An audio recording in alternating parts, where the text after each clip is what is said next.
Ini temanya saya juga tadi sih membacanya ya waktu dikirim tema ini kan dari gereja saudara. Investasi iman itu membuka pintu berkat. Saya lihat ayatnya, kan harapan kita ketika bicara iman ayatnya Ibrani pasal 12 toh. Oh itu tentang iman. Iman itu dasar dari yang kita harapkan, bukti dari yang belum kita lihat. Ketika saya lihat iman tapi kok Maleakhi 3. Ya, ayat 10 lagi. Ini ayat yang tidak disukai orang Kristen. Ya Pak ya, mukanya biasa aja ya. Maleakhi 3 ayat 10 ini ayat ya, kalau yang kita suka kan digaris bawahi pakai stabilo merah. Kalau ini kayaknya ditutupi hitam semua. Ya, ini ayat nggak disukai orang Kristen. Bicara tentang iman, apa hubungannya dengan Maleakhi 3 ayat 10? Ya saya pun bertanya sama Tuhan waktu dapat tema ini. Ya kayaknya nggak nyambung ya iman tapi kok larinya perpuluhan. Hello? Ya, ini kok apa ya nggak nyambung. Tapi ternyata nyambung saudara. Karena hal uang itu untuk bagaimana cara kita memperlakukan uang itu ternyata tergantung iman kita loh.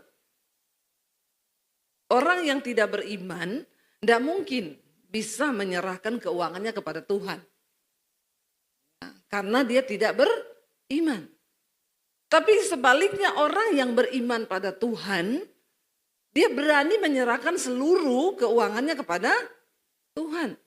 Karena Yesus berkata, ya, kamu tidak perlu khawatir tentang apa yang akan kamu makan, kamu minum, karena semua itu disediakan Tuhan bagi orang-orang yang percaya dan beriman. Memang benar, ya. Tidak mungkin kita ini berani mempercayakan keuangan kita kepada Tuhan kalau memang kita tidak beriman. Orang yang ngasih perpuluhan itu cuma orang yang beriman.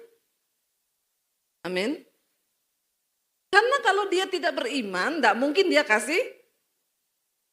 Ada yang tersinggung, puji Tuhan. Ya, kalau nggak tersinggung bertobat. Ya, saya tidak pernah tertuduh untuk menyampaikan khotbah ini saudara. Percayalah, puji Tuhan juga saya bukan gembala yang hidup dari perpuluhan jemaat. Tapi kenapa saya nggak pernah tertuduh? Karena saya juga melakukan. Amin. Bagaimana cara kita memperlakukan uang itu sangat tergantung dari bagaimana iman kita pada Tuhan. Orang yang tidak beriman tidak mungkin bisa menabur. Orang yang gak beriman tidak akan ngasih perpuluhan, percayalah. Ya, sering kali kita bilang, ya kan iman tuh gak ada hubungannya sama uang. Ada saudara, ada. Sangat ada. Makanya Yesus bilang begini. Ya coba kita buka bersama. Yesus berkata begini. Matius 6 ayat 24. Ini ayat taruh di bagian belakang dulu aja. Sebelum kita ke situ nanti semua syok ya. Kita kasih pendahuluan dulu nih jemaat ini. Biar mereka tuh oh iya benar. Ya, Matius 6 ayat 24. Kenapa saya bilang iman dengan uang itu sangat berkaitan erat? Baca bersama. Tak seorang pun dapat mengabdi kepada dua tuan. Karena jika demikian ia akan membenci yang seorang dan mengasihi yang lain. Atau ia akan setia kepada yang seorang dan tidak mengindahkan yang lain. 1, 2, 3 baca. Kamu tidak dapat mengabdi kepada. Yesus sedang bicara tentang mengabdi pada dua tuan. Ini adalah kepada Tuhan dan kepada uang. Amun. Ya. Karena memang manusia di dunia ini yang dia cari cuma dua hal ini di dunia. Iya Pak ya? Ya. Kalau saudara tidak imannya nggak serius ya pasti saudara yang dicari di dunia ini apa? Uang. Tapi kalau saudara imannya serius, yang saudara cari di dunia ini apa? Tuhan. Itu aja. Dan ini penting sekali. Jangan bilang iman dengan uang tuh gak ada hubungannya. Ada saudara. Sangat ada hubungannya. Bagaimana kita memperlakukan uang itu tergantung iman kita ternyata kepada Tuhan. Makanya Yesus berkata, jangan mengabdi pada dua tuan. Satu-satunya hal yang disejajarkan Yesus dengan dirinya itu adalah uang. Ya, benar saudara. Karena akar dari segala kejahatan itu adalah cinta akan uang. Ya, dan kita nggak bisa mengabdi pada Allah dan pada Mammon. Karena kalau kau mengabdi pada Allah, ya kau akan mencintai Allah lebih dari Mammon. Makanya kita nggak sayang-sayang sama uang. Mau Tuhan suruh nabur berapapun kita berani menabur. Karena kita tahu iman kita kepada Tuhan. Uang itu Tuhan bisa kasih nggak dari mana aja? Bisa kan? Kalau saudara percaya sama Tuhan, saudara akan bisa bilang bisa. Bahkan dari hal-hal yang tidak masuk akal. Ya, saya kemarin waktu di podcast sama Melanie Ricardo, sudah nonton belum podcast saya sama Melanie Ricardo? Udah? Yang belum nonton ya? Bukan buat banyak-banyakin viewer, enggak. Salah satu pertanyaan yang ditanyain Melanie itu ini. Ya Bu Pendeta, saya mau tanya soal perpuluhan. Waduh, ini yang nonton ratusan ribu saudara, dia ngomong soal perpuluhan. Tapi puji Tuhannya tuh Melanie bilang gini, tapi memang Bu Pendeta terbukti kok. Saya ini bayar perpuluhan kata dia. Di tengah artis yang sekarang sudah tidak ada pekerjaan, banyak yang mati, bahkan banyak artis sekarang jatuh miskin saudara. Ya, kita lihat di media sosial Nunung sekarang ya miskin, dulu bergelimang harta. Ya, banyak yang tidak dapat pekerjaan bahkan jatuh miskin. Melanie bilang, saya belajar untuk mengembalikan perpuluhan dan sampai hari ini Bu Pendeta, ada saja kerjaan yang membuat saya ini punya berkat dan bisa hidup layak, bisa hidup tidak berkekurangan. Ya karena saya mau belajar setia dia bilang. Ya, tapi dia bilang memang ya waktu gajinya 3 juta ngasih 300 ribu tuh ringan. Lah kalau gajinya 30 juta ngasihnya berapa? Kalau gaji 300 juta ngasih berapa? Banyak enggak? Tapi itulah manusia kadang otaknya picik. Aduh 300 juta kok banyak banget. Padahal dia dapatnya 300 juta. Dia nggak hitung berkat yang Tuhan kasih, yang dia hitung yang dia keluarin. Sesungguhnya hidup kita ini semua hanya karena anugerah Tuhan loh saudara. Dan saya tuh melihat waktu kita tuh rajin memberi persepuluhan karena ketaatan, dan itu sebenarnya cuma sikap hati kita sih. Tuhan tuh cuma mau uji sikap hati kita. Karena sebenarnya berkat kita ini bukan hanya 10%, 100% dari hidup kita ini adalah milik Tuhan. Tapi kenapa Tuhan cuma kasih latihan 10% aja? Kalau 10% saja kita nggak bisa kasih, itu hati kita sudah bisa dibaca kok sama Tuhan. Udah, makanya kamu hidup aja sendiri, coba dengan kekuatanmu sendiri. Tapi orang-orang yang belajar setia, itu artinya kau menaruh hidupmu sepenuhnya sama Tuhan loh, imanmu. Ya. Jadi kita bisa melihat saudara, akhirnya apa? Tuhan lindungi hidup kita. Dalam waktu sebulan kita enggak sakit, enggak ke rumah sakit. Itu bukti anugerah Tuhan enggak? Sekarang saudara lupakan, saya ini setia bayar perpuluhan, tapi kok Tuhan nggak kembalikan seperti yang dia janjikan. Loh, kita enggak sakit. Itu udah berkat Tuhan loh. Amin. Coba kita bangun pagi mau ke toilet nggak bisa pipis. Terpaksa saudara harus ke rumah sakit. Nah, di rumah sakit mahal nggak? Ya mahal saudara. Apalagi kalau antriannya pakai BPJS. Lama itu. Ya, lama. Ya. Tapi kalau pakai yang biasa dan bayar langsung, itu biasanya cepat. Ada jalur khusus. Duit. Ya, perlu uang. Kita bersyukur. Dalam sebulan ini kita nggak kecelakaan, mobilnya nggak tabrakan. Itu udah anugerah loh, bener nggak?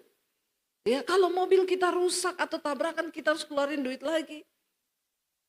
Hidup ini tuh anugerah saudara. Kemarin ya saya lihat berita pemain sepak bola Liverpool siapa?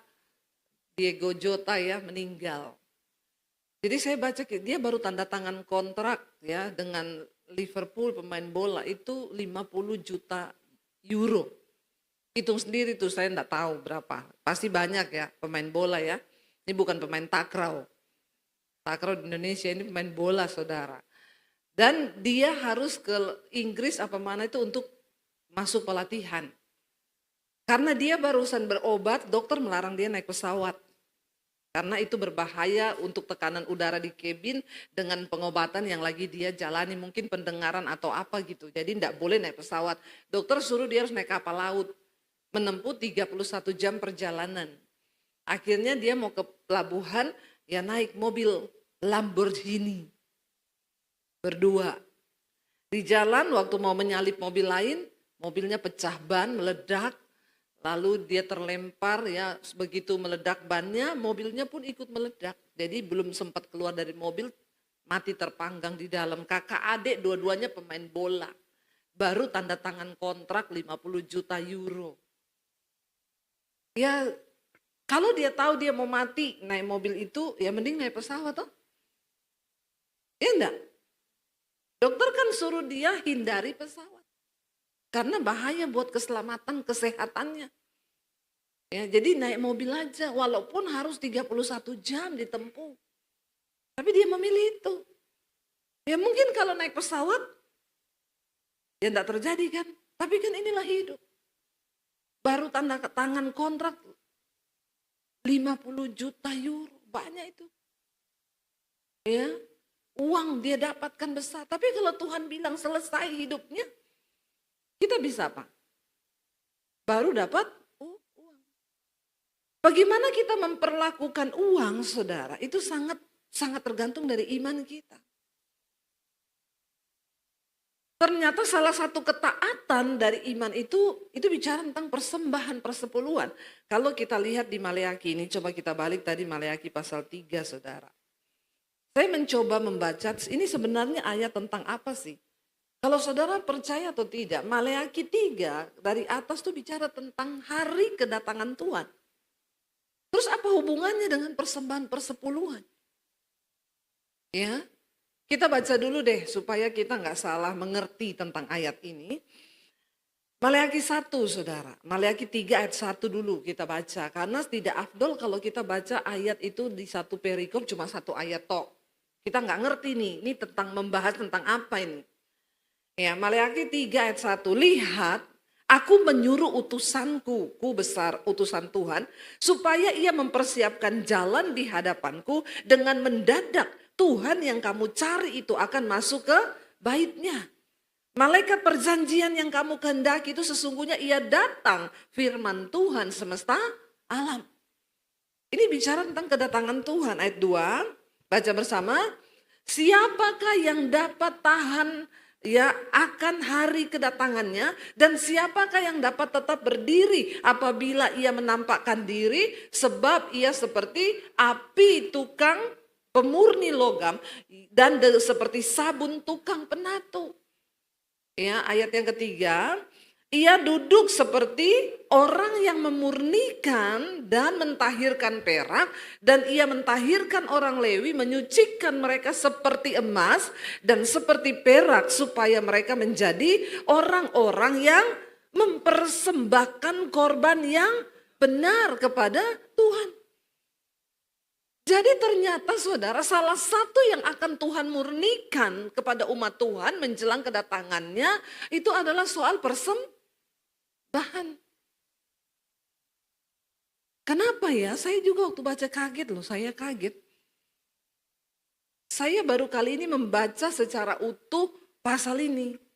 Karena selama ini cuma dicomot aja ya ayat Maleakhi 3 ayat 10 ini. Nah, kita hamba Tuhan salah kalau cuma kasih umat ayat potongannya. Jadi jemaat tuh nggak tahu. Ternyata Tuhan bilang dia akan datang untuk apa? Memurnikan umat Tuhan. Yang dimurnikan salah satunya adalah apa?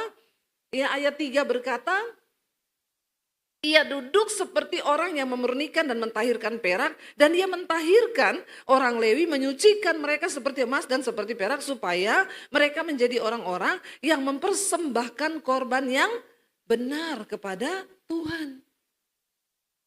Ya, jadi sebenarnya saudara, yang Tuhan murnikan juga kita ini selain pertama hidup kudus, yang kedua sikap hati kita juga terhadap uang itu menentukan sekali.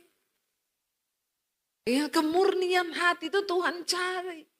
Kenapa? Karena kalau kita dalam hal uang tidak murni, maka ya udah kita tidak kedapatan berkenan di hadapan Tuhan. Memang masalah uang ini harus beres, saudara. Rumah tangga hancur kalau uang itu tidak dimurnikan dulu. Makanya suami simpen-simpen uang sendiri, uang sial. Ya, disimpan. Ya, kenapa uang sial? Kalau ditemuin istri jadi uang sial itu. Sial. Udah gua umpetin, lu temuin juga nih uang. Bahaya loh ini masalah uang ini. Ya benar enggak? Gara-gara uang banyak orang bertengkar. Keluarga hancur. Gara-gara berebut harta. Semuanya kembali ke uang. Kenapa Tuhan harus murnikan umatnya lewat persembahan, sikapmu terhadap uang itu menentukan kemurnian imanmu di hadapan Tuhan. Amin, saudara. Wow, saya baru dibukakan ini dan saya baru belajar mengerti. Oh iya, makanya ketika orang itu sikap hatinya terhadap uang udah beres, Tuhan baru bisa juga percayakan kita nih berkat yang besar. Ya, karena kalau orang itu dikasih berkat, dapat dipercaya, ya maka Tuhan akan tambahkan berkatnya. Tapi kalau belum diberkati, sudah tidak bisa dipercaya dalam hal uang, ini juga bahaya.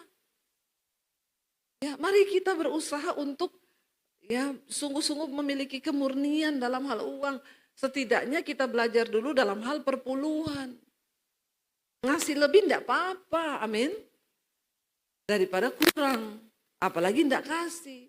Jadi kita bahas aja langsung sini. Orang yang nggak ngasih perpuluhan itu tidak beriman. Tergantung saudara nanti khotbah saya ini dipotong keluar lagi di mana di akun-akun apa ya pendeta mata duitan terserah. Tapi saya harus sampaikan kebenaran ini. Dan saya sampaikan tidak ada tuduhan karena saya pun melakukan. Dan hari ini saya melihat Tuhan memberkati kehidupan kami, pelayanan kami, tidak pernah kekurangan. Ya, kita motivasinya bukan hidup untuk uang. Uang itu milik Tuhan, benar nggak saudara? Itu milik Tuhan. Tuhan bilang, jangan itu menjadi tujuan utama kita. Carilah dahulu kerajaan Allah dan kebenarannya, perkenanannya. Maka semua itu akan ditambahkan. Tuhan tambahkan itu bonus saudara. Tapi kalau sikap hati kita sudah duluan kepada uang, ya udah. Bahaya memang uang ini. Makanya Tuhan Yesus bilang, kamu gak bisa mengabdi pada dua Tuhan. Orang yang cinta akan uang, itu pasti gak mengasihi Tuhan. Uang itu bahaya. Suami kalau terlalu cinta uang, dia gak cinta istrinya sungguh-sungguh. Dia gak cinta anaknya sungguh-sungguh. Karena dia lebih cinta uangnya.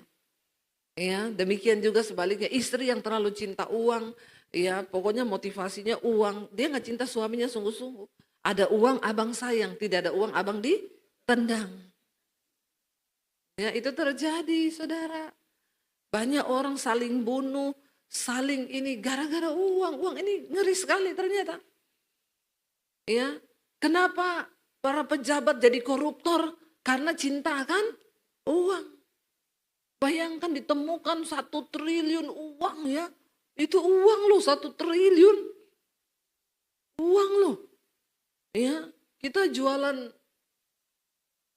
cilok atau seblak berapa ratus tahun baru dapat uang segitu ya. Bayangkan saudara itu 1 triliun uang disimpan. Begitu rupa rakus, tamak, menyimpan uang sebanyak itu. Uang hasil kejahatan, hasil korupsi. Kenapa bisa terjadi begitu? Karena cinta akan uang. Ya. Orang kalau cinta uang, dia kumpul terus, dia lupa ini nyawa ini, dia pikir dia mau hidup terus. Ya. Nanti kalau demam ditempel di otaknya begini 1 gepok sembuh. Ya. Bener nggak sakit perut ditempel 1 gepok. Itu pemikirannya dia pikir ya itulah. Kita lihat pemain sepak bola dunia terkenal, populer, baru tanda tangan kontrak 50 juta euro. Tuhan bilang mati loh. Mati loh. Nanti di sana ditanya, kamu selama hidup di dunia tak kasih harta segitu banyak, apa yang sudah kamu perbuat? Hah? Ternyata ya enggak ngapa-ngapain. pelit, kikir, ya, karyawannya gajinya nggak dibayar. Ini bahaya, saudara. Ayo kita bersikap murni di hadapan Tuhan supaya kita kedapatan murni dikatakan, maka persembahan Yehuda dan Yerusalem itu akan menyenangkan hati Tuhan seperti pada hari-hari dahulu kala dan seperti pada tahun yang sudah. Lalu Tuhan tuh berkata begini, saudara. Ya, coba kita lompat ayat yang ke-6. Pembayaran persembahan persepuluhan menyenangkan hati Allah. Bahwasannya aku Tuhan tidak berubah. Dan kamu Bani Yakub tidak akan lenyap. Sejak zaman nenek moyangmu, kamu telah menyimpang dari ketetapanku dan tidak memeliharanya kembali kepadaku. Maka aku akan kembali kepadamu, firman Tuhan semesta alam. Tetapi kamu berkata, dengan cara bagaimanakah kami harus kembali? Bolehkah manusia menipu Allah? Namun kamu menipu aku, kata Tuhan. Tetapi kamu berkata, dengan cara bagaimanakah kami menipu engkau? Dan Tuhan ngomong apa? Mengenai persembahan, persepuluhan dan persembahan khusus. Kamu telah kena kutuk, tetapi kamu masih menipu aku. Ya, kamu seluruh bangsa. Baru ayat 10 keluar apa? Bawalah seluruh persembahan persepuluhan itu ke dalam rumah perbendaharaan supaya ada persediaan makanan di rumahku. Dan ujilah aku, kata Tuhan. Firman Tuhan semesta alam. Apakah aku tidak membukakan bagimu tingkap-tingkap langit dan mencurahkan berkat kepadamu sampai berkelimpahan? Kenapa tema firman Tuhan hari ini investasi iman membuka pintu berkat? Sekarang kita mengerti bagaimana cara kita mempersembahkan uang itu tergantung bagaimana iman kita dengan Tuhan. Ayo saudara, kalau kita menjadi orang-orang yang berani taat pada firman Tuhan. Kita disuruh ngasih persepuluhan itu hanya melatih iman kita saja kok. Kalau gajimu cuma 5 juta, kau enggak berani ngasih 500.000. Ya udah, sudah Tuhan bilang asal tahu saja. Ya, ini menipu kita, menipu. Bagaimana mungkin Tuhan naikkan itu menjadi 50 juta, 5 juta aja kau enggak berani. Ya. 3 juta gaji, ngasih 300.000 aja enggak berani. Saya tuh bersyukur, ya kenapa saya selalu di tengah-tengah khotbah saya pakai kesaksian saya, saudara. Ada orang yang WA saya gini, Bu jangan sombong. Kalau khotbah kok selalu pakai kesaksiannya. Lah daripada saya pakai kesaksian orang yang saya tidak tahu, bener nggak? Terus saya pakai kesaksian saya sendiri, kenapa? Karena firman itu sudah teruji. Justru kesaksian itu ya meneguhkan setiap firman yang kita dengar dan saya saksikan yang saya lah. Saya bukan pendeta katanya ya. Ya bukan sombong, tergantung Anda menilai aja saya ini sombong atau saya lagi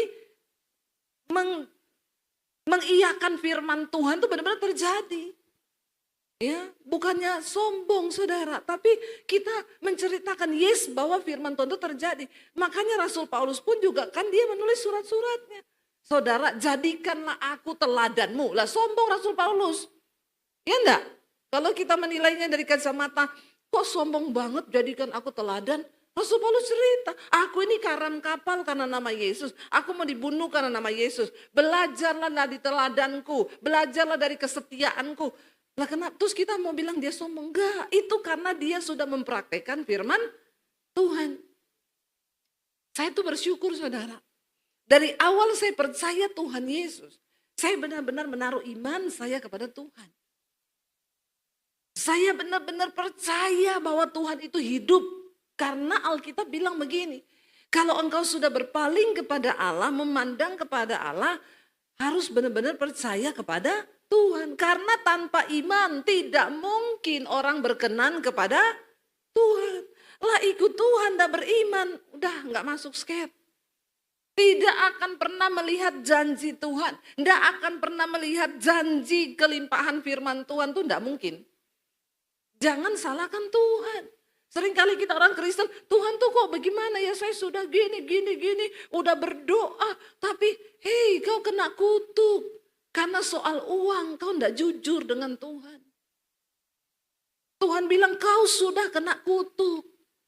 Udah kena kutuk tapi masih tetap menipu Tuhan.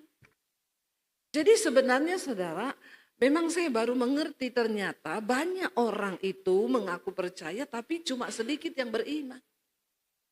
Makanya banyak orang Kristen yang gak berani ngasih uang perpuluhannya buat Tuhan. Karena ya dia aja memang kadar imannya segitu. Saya dan suami kami bersyukur dari belum punya uang banyak. Ya tergantung saudara mau lihat nih kesombongan atau tidak, ya karep mulah. Tapi saya mau bersaksi bagaimana firman Tuhan itu ya dan amin. Dari kami belum punya uang banyak. Kami belajar saudara untuk memposisikan uang bukan segala-galanya di hidup kami. Tapi Tuhan menjadi segala-galanya. Ya, uang itu enggak dibawa mati kan? Iya, tapi enggak ada uang bawaannya mati. Jangan saudara.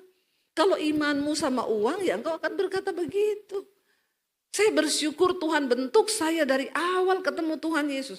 Saya tinggalkan semuanya, keluarga saya ikut Tuhan tanpa uang 1 sen pun.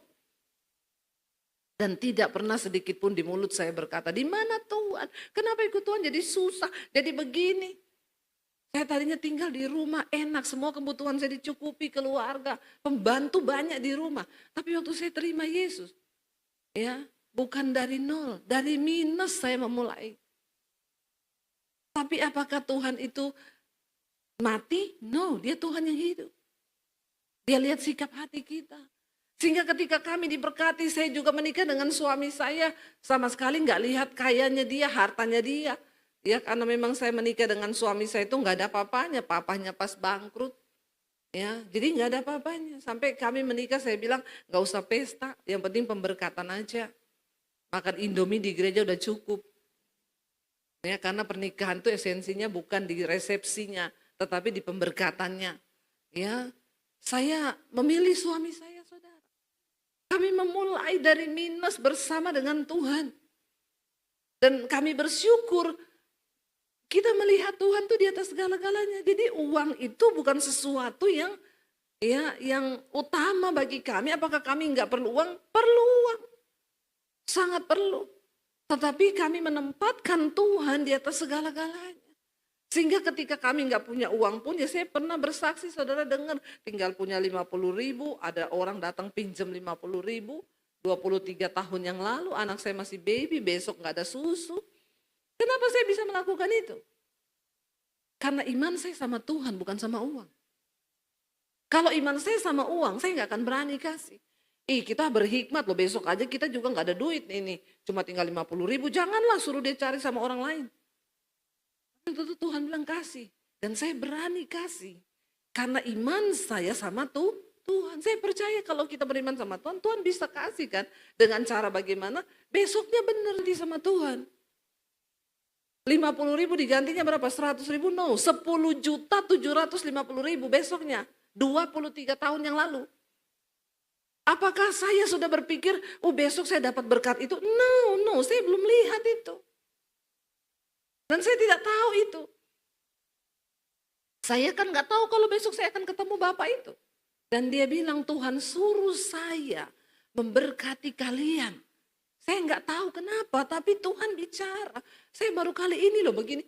Saya juga nggak datang sama Bapak itu dan berkata, Pak, kita ini nggak punya uang, nggak tahu mau hidup bagaimana. Terus mukanya jadi celengan babi gitu.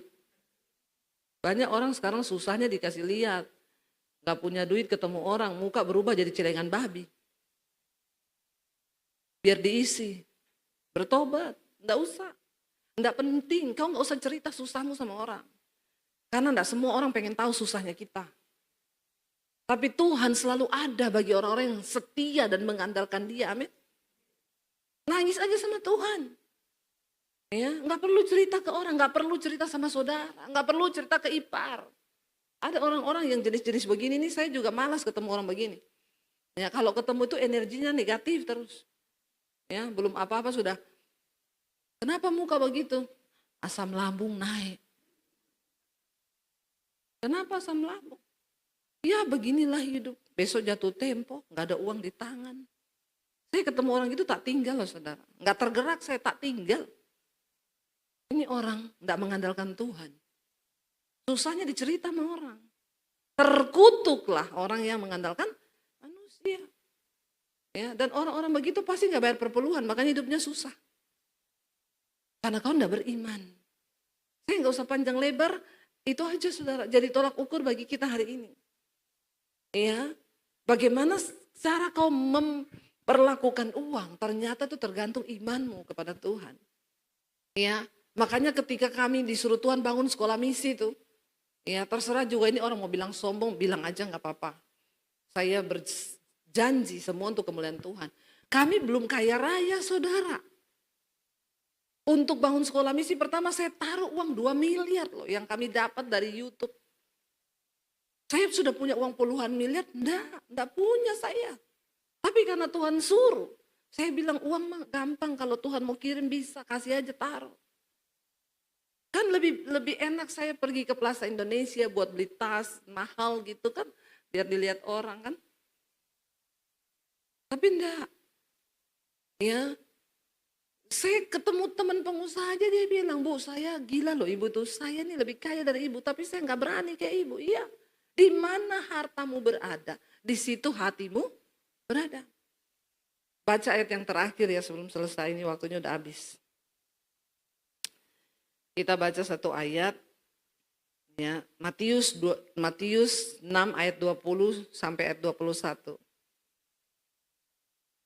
Matius 6 ayat 20 sampai 21. Tetapi kumpulkanlah bagimu harta di sorga. Di sorga lengat dan karat tidak merusaknya dan pencuri tidak membongkarnya serta mencurinya. Karena di mana hartamu berada, di situ juga hatimu berada. Kalau harta kita itu Tuhan, kalau kita menjadikan Tuhan sebagai harta yang utama di hidup kita, maka uang itu nggak akan mengendalikan kita saudara. Kapanpun Tuhan minta, kasih. Saya banyak melihat orang kaya. Tapi Tuhannya itu uangnya. Makanya pelit. Ya. Kenapa orang bisa murah hati? Ternyata saya baru temukan rahasianya. Tergantung dari imannya kepada Tuhan. Ada orang makin kaya makin pelit. Karena memang hartanya itu adalah uang. Tapi ketika harta kita Tuhan, mau seberapa pun Tuhan kasih kita berkat, Tuhan minta berkat itu kasih. Orang harta saya Tuhan kok. Dan Tuhan bilang, kalau engkau menaruh Tuhan menjadi hartamu, banyak orang semakin menabur berkat, semakin bertambah kaya. Tapi ada orang yang menghemat secara luar biasa, tetapi semakin berkekurangan. Bukan soal apa-apa, ternyata kembali kepada iman kita kepada Tuhan. Orang yang sungguh beriman pada Tuhan, dia nggak sayangkan hartanya saudara. Tapi orang yang pelit, ya bilang kanan kirimu, kamu pelit enggak? Hati-hati loh, orang pelit itu enggak beriman loh. Iya benar, ternyata saya baru mengerti nih rahasianya. Orang pelit itu enggak beriman. Tapi bukan berarti juga kita menghambur-hamburkan uang, siapa aja yang datang kita kasih, no saudara. Karena kau juga salah menabur, kau enggak diberkati. Ya untuk menabur pun kita harus berdoa, di mana Tuhan suruh kita tabur. Ya, karena ada orang-orang yang datang hanya membawa kerugian, utusan-utusan iblis datang, akhirnya ditipu, kena, "Bu saya ikut saham kemarin, ya soalnya orangnya rohani." Dia menawarkan pakai ayat-ayat. Kalau ada orang menawarkan saudara pakai ayat-ayat rohani, langsung itu pasti setan berbulu harimau. Jangan didekati saudara. Banyak kasus sekarang di gereja-gereja masuk, orang-orang pakai ayat, nawar-nawari saham, uang, melipat gandakan, ya pakai dalam nama Yesus. Ya sudah, kalau ada yang begitu-begitu, langsung harus saudara kenal. Ini pasti ya malaikat berbulu singa tadi itu. Jadi jangan didengar ya. Percayakan hidupmu pada Tuhan. Percayakan hartamu pada Tuhan. Ingat investasi iman membuka pintu berkat. Kalau saudara mau taat, lakukan firman Tuhan. Ya, lakukan firman Tuhan. Bilang Tuhan beri kami hati untuk berani. Karena sesungguhnya napas kami ini pun milik Tuhan. Kalau pagi ini kita bangun sesak napas, saudara harus ke rumah sakit. Sewa tabung oksigen, berapa sehari? Itu aja yang kita harus pikir. Bahwa hidup ini anugerah Tuhan, amin. Kita bisa bergerak, kita bisa begini, semua anugerah Tuhan. Kalau kita bangun sudah kecetit, nggak bisa jalan begini saudara. Urusan nggak? Urusan. Makanya perlu bersyukur. Ya, ada orang tuh pelit, saya lihat makanya nggak anak hari ini anaknya sakit, besok dia yang sakit, besok mamanya sakit, besok ini sakit, keluar duit terus. Hidupmu terkutuk. Karena kau menjadikan uang sebagai Tuhanmu. Belalang pelahapnya banyak. Ya udah masuk keluar rumah sakit, ya nanti besok ini lagi kecelakaan, mobilnya tabrakan, ininya hancur, itu salah satu teguran Tuhan saudara, supaya kita ini melihat. Ya, karena di dalam dunia ini ada yang namanya tabur tuai. Mari kita sungguh-sungguh belajar mengasihi Tuhan dengan semua yang kita miliki dalam hidup ini. Kita bangkit berdiri bersama. Terima kasih Tuhan, kami mengucap syukur. Hanya ini Tuhan, persembahanku Tuhan. Kita naikkan pujian ini. Biarlah Tuhan boleh disenangkan.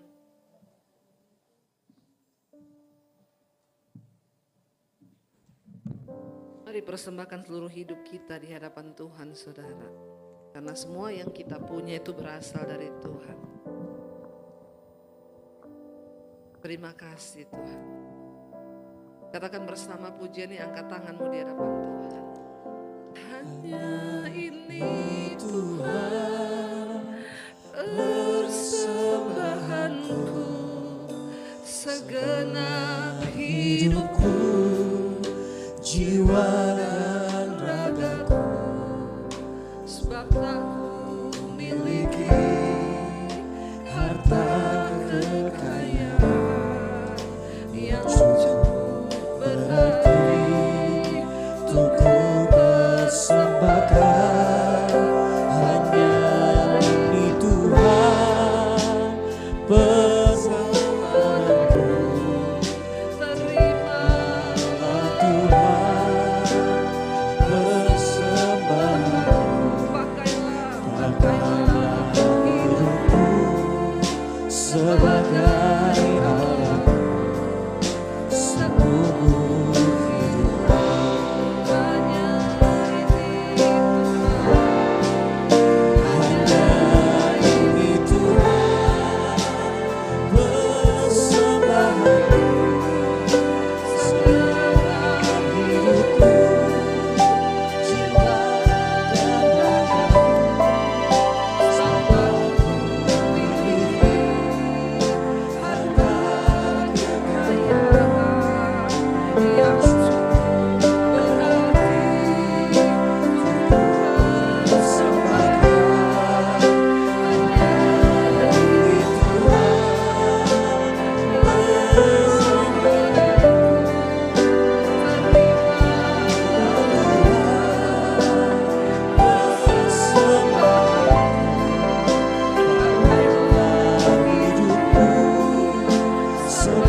Sungguh Tuhan, tidak ada harta kekayaan yang sebanding yang kami bisa beri untuk membayar dan menggantikan kasih Tuhan dalam hidup kami.